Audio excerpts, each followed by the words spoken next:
BJP Kejriwal ji के बाहर आने की खबर से ही कितना घबरा गई है। तो भारतीय जनता पार्टी को अब शर्म आनी चाहिए और भारतीय जनता पार्टी को देश से माफ़ी मांगनी चाहिए इस चीज़ की। विपक्ष के नेताओं को गिरफ्तार करने का, ईडी को तोता मैना की तरह इस्तेमाल करते हुए विपक्ष के नेताओं को गिरफ्तार कराया, ये अपने आप में बहुत शर्मनाक है। इसके लिए भारतीय जनता पार्टी को माफ़ी मांगनी चाहिए देश से। हमने सुप्रीम कोर्ट ने दिल्ली के लोकप्रिय मुख्यमंत्री अरविंद केजरीवाल जी की रिहाई बेल के संबंध में जो आज फैसला दिया है वो कई मायने में महत्वपूर्ण है।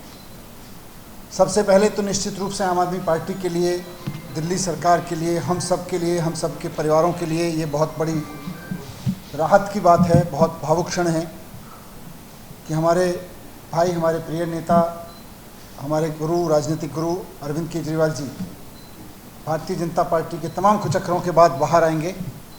उनकी तमाम साजिशें रखी की रखी रह जाएंगी भारतीय जनता पार्टी वालों की। लेकिन साथ साथ बात सिर्फ केजरीवाल जी की ज़मानत की नहीं है। आज माननीय सुप्रीम कोर्ट ने भारतीय जनता पार्टी को भी एक बहुत बड़ा संदेश दिया है कि तुम्हें अपनी तानाशाही बंद करनी पड़ेगी। आज माननीय सुप्रीम कोर्ट का आदेश भारतीय जनता पार्टी के मुंह पे एक कड़ा तमाचा है कि आप एजेंसियों का दुरुपयोग कर रहे हो। आपने एजेंसियों को अपना केज पैरेट बना के रखा हुआ है। ऑनरेबल सुप्रीम कोर्ट ने बहुत साफ शब्दों में कहा कि सीबीआई केज पैरेट की तरह से काम कर रही है। माननीय सुप्रीम कोर्ट का ये फैसला सिर्फ पार्टी, सरकार या व्यक्ति के लिए, हमारे लिए महत्वपूर्ण नहीं है। केवल देश के आम आदमी को ऑनरेबल सुप्रीम कोर्ट का साफ संदेश है, साफ भरोसा है कि आप चिंता मत करो। अगर कोई तानाशाही चलाएगा, अगर कोई एजेंसियों का दुरुपयोग करेगा तो देश का संविधान उसकी रक्षा के लिए है। संदेश साफ है ऑनरेबल सुप्रीम कोर्ट का कि तानाशाही के खिलाफ देश का संविधान हर आम आदमी के लिए रक्षा के लिए है। और भारत में अगर किसी की चलेगी, ना तानाशाही की चलेगी, ना सीबीआई की चलेगी, ना ईडी की चलेगी, ना इनके तानाशाही कानूनों की चलेगी। भारत में अगर किसी की चलेगी तो देश के संविधान की चलेगी। ये ऑनरेबल सुप्रीम कोर्ट के फैसले से साफ संदेश है। दूसरी बात, ऑनरेबल सुप्रीम कोर्ट के संदेश से ये साफ है कि भारतीय जनता पार्टी सीबीआई को और ईडी को अपने तोता मैना की तरह इस्तेमाल करते हुए अरविंद केजरीवाल जी को अंदर रखने के लिए साजिशें रच रही थी।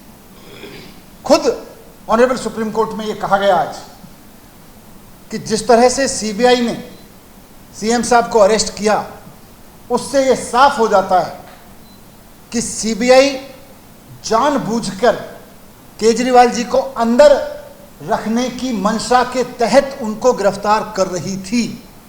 ये बात आज के ऑनरेबल सुप्रीम कोर्ट के फैसले में साफ हो रही है। केजरीवाल जी को जेल में रखने की मंशा के तहत सीबीआई केजरीवाल जी को अरेस्ट करती है। और ये मंशा किसकी है? केजरीवाल जी ने कुछ गलत तो किया नहीं। मंशा है भारतीय जनता पार्टी की। भारतीय जनता पार्टी की ये मंशा थी कि अरविंद केजरीवाल जी अंदर रहें जेल के। इसलिए जब ईडी से केजरीवाल जी बाहर आने लगे तो उस वक्त सीबीआई से उनको अरेस्ट कराया गया। बहुत सोची समझी साजिश के तहत सीबीआई ने किसी करप्शन में अरेस्ट नहीं किया, बीजेपी की मंशा से अरेस्ट किया है केजरीवाल जी को। ये बात हम कह रहे थे, आज ऑनरेबल सुप्रीम कोर्ट ने इसको सही ठहराया है कि सीबीआई ने बीजेपी की मंशा को पूरा करने के लिए केजरीवाल जी को उस वक्त अरेस्ट किया जब वो ईडी के केस से बाहर आने वाले थे।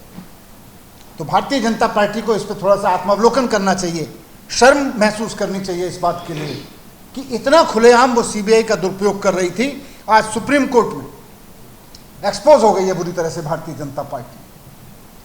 थोड़ा उनको माफ़ी मांगनी चाहिए देश से, देश के संविधान से, बाबा साहब से माफ़ी मांगनी चाहिए भारतीय जनता पार्टी को कि किस तरह से वो एजेंसियों का दुरुपयोग करके दिल्ली के एक चुने हुए मुख्यमंत्री को अंदर डालते हैं, एक कट्टर ईमानदार आदमी को अंदर डालते हैं, और फिर जब एक एजेंसी के झूठे मुकदमों से वो छूटने वाले होते हैं तो फिर दूसरी एजेंसी को लगा के उनको अरेस्ट करवा देते हैं।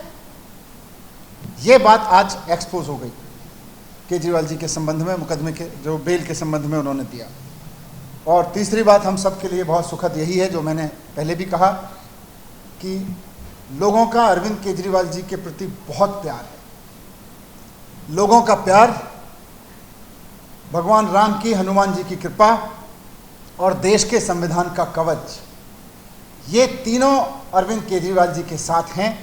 और जब तक लोगों का प्यार अरविंद केजरीवाल जी के साथ है, जब तक भगवान राम की, हनुमान जी की कृपा अरविंद केजरीवाल जी के साथ है, जब तक देश के संविधान का रक्षा कवच अरविंद केजरीवाल जी के साथ में है, केजरीवाल जी जैसे कट्टर ईमानदार आदमी का कोई कुछ नहीं बिगाड़ सकता।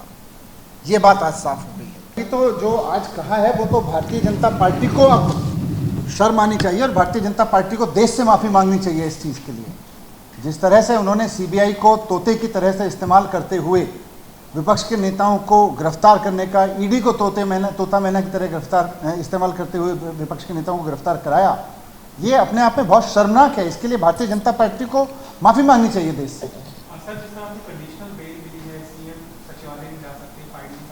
देखिए देखिए भारतीय जनता पार्टी का ये बयान अपने आप में बताता है कि बीजेपी केजरीवाल जी के बाहर आने की खबर से ही कितना घबरा गई है। अब केजरीवाल जी बाहर आ रहे हैं, बीजेपी को ये दिख गया है, बीजेपी बाहर आने की खबर से घबरा गई है, इसलिए इस तरह के बयान दे रही है। बीजेपी वालों को भी पता है कि इस तरह की कंडीशंस आगे कोर्ट में चैलेंज होंगी तो रुकेंगी नहीं।